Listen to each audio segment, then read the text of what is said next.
In today's video, I am going to teach you how to link Zoho Crm to projects. To begin, make sure you are signed in to Zoho Projects and that you are on your portal home dashboard.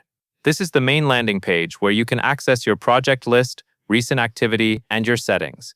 Starting from the home dashboard helps you confirm you are in the right organization before you connect any apps. Once you are on the dashboard, look toward the top area of the screen where the main navigation and account controls are located. Click the highlighted area that opens your administrative and setup options. Depending on your layout, this may appear as a menu, an icon, or a settings entry point. The goal here is simply to access the area where Zoho Projects manages integrations and connected services. Next, find and select Marketplace. The Marketplace is where Zoho Projects lists available extensions and integrations, including other Zoho products. Opening Marketplace is important because it keeps all app connections in one place, and it lets you manage them later if you need to adjust permissions or reconnect an account. Inside Marketplace, click Zoho Apps. This section filters the available integrations to Zoho's own applications, which makes it easier to find the official connection options that work smoothly with projects.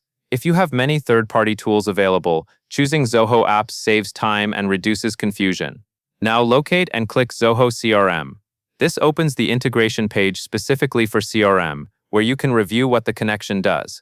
Linking Zoho CRM to Zoho Projects typically helps align sales and delivery work, so teams can move from customer and deal information in CRM into project execution in projects with better visibility. On the Zoho CRM integration page, click How do I configure? This option brings up the configuration guidance, including what permissions may be required and what to expect during setup.